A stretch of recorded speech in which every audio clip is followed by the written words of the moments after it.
नमस्कार, आप देख रहे हैं तेजी न्यूज। मैं हूं आपके साथ धर्मपाल सिंह।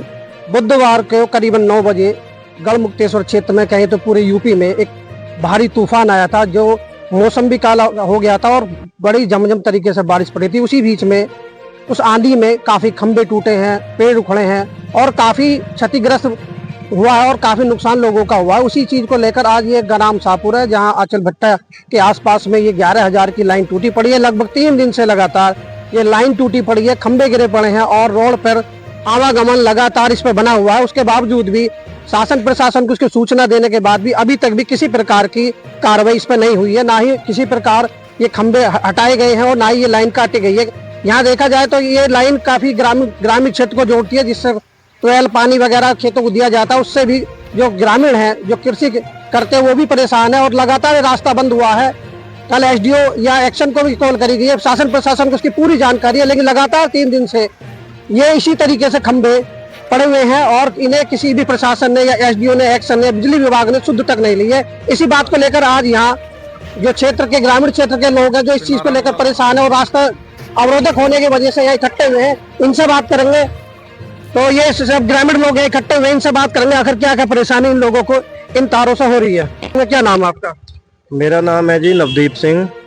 और सबसे पहले तो मैं तहे दिल से शुक्रिया करता हूं आपके चैनल का कि जो जमीनी स्तर पे आकर लोगों के मुद्दे उठाता है। इस लाइन को जो आप अब देख रहे हो, 3 दिन इस लाइन को हो चुके हैं टूटी हुई को, और जबकि भारतीय किसान यूनियन टिकैत लगातार हर विज्ञापन में एसडीओ साहब को, एक्सीएन साहब को जर्ज लाइनें, पुराने खंभे बदलने के लिए विज्ञापन दे रही है।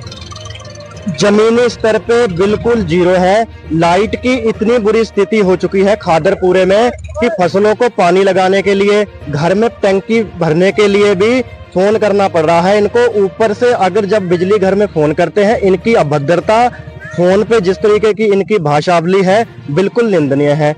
रात एसडीओ साहब को, एक्सीएन साहब को इसकी वीडियो बनाकर मैंने अपने फोन से अवगत भी करवा दिया था, और उसके बावजूद भी अब तक किसी ने कोई भी फोन नहीं करा। और बाकी आपके सामने है स्थिति। यहाँ से बच्चे भी गुजर रहे हैं, स्कूल की बसें गुजर रही हैं, आम जनमानस यहाँ से गुजर रहा है। अगर यहाँ कोई हादसा हो जाता है तो हम एक बड़ा आंदोलन यहाँ विद्युत विभाग के खिलाफ करेंगे और इन पे मुकदमा लिखवाने का काम करा जाएगा। कहीं ना कहीं बड़े हादसे का इंतजार कर रहा है बिजली विभाग। जी बिल्कुल, आप बिल्कुल ठीक कह रहे हैं। बड़े हादसे से जहां आप देख रहे हो, जैसे ये बाइक निकल रही है, चीजें निकल रही हैं, अगर इस लाइन में करंट आ जाता है या कोई और हादसा ऐसा हो जाता है, जबकि रात यहाँ पे हुआ भी है, गाड़ी इस खंबे में लगी है, एक्सीडेंट हुआ है यहाँ पे, और स्थिति बहुत ज्यादा खराब है। ये लोग बिल्कुल जमीन पे उतर के देखने के लिए तैयार नहीं है। यही अगर कहीं रिश्वत की बात आती है, कहीं अगर फर्जी मुकदमा लिखने की बात आती है,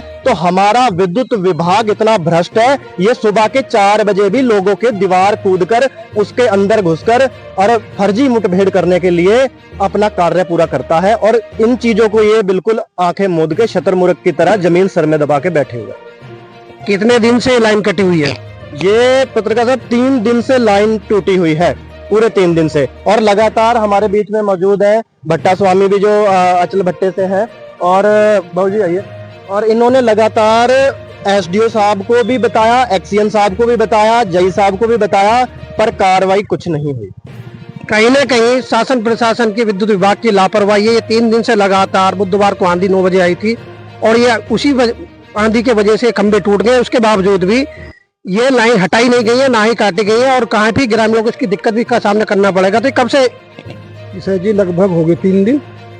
3 दिन से किसको आपने विद्युत विभाग को अवगत कराया? नहीं, यहाँ जो हमारा ऑफिस है गढ़मुक्तेश्वर, इसमें भी बोला था, और जो हमारे एसडीओ साहब हैं उनसे भी कहा था, और हमारे एक्शन साहब हैं, हमने उनसे भी बोला था फोन के द्वारा, लेकिन कोई उचित कार्रवाई नहीं की गई।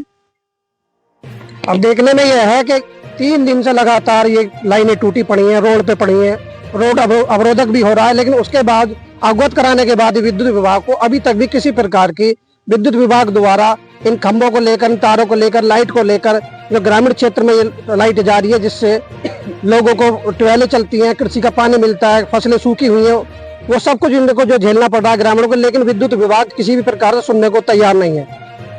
क्या नाम है आपका? वीरेंद्र चौहान। जैसे 3 दिन से तार 11,000 के टूटे पड़े, क्या परेशानी का सामना करना पड़ा? देखो जी, बच्चे भी घूमते हैं यहाँ पे, भट्टा है पास में, बच्चे घूमते हैं और निकलने मिलने वालों को परेशानी हो रही है। स्कूल की बसें निकलती हैं यहाँ से, जरा सा करंट लग जाए, कोई हादसा हो जाए, कोई दिक्कत हो जाए। और रात एक वैगनार गाड़ी इस खंबे में टकराई थी, उसमें बच्चे बैठे हुए थे, हादसा हो सकता था काफी बड़ा। तो कहीं ना कहीं प्रशासन बड़े हादसे का इंतजार कर रहा है। अगर उसे इंतजार बड़े हादसे का नहीं होता तो अब तक ये जो लाइटें टूटी पड़ी है, खंबे टूटे रोड पे पड़े हुए हैं और अब रास्ता अवरोधक हो रहा है, उसको ठीक कर दिया जाता।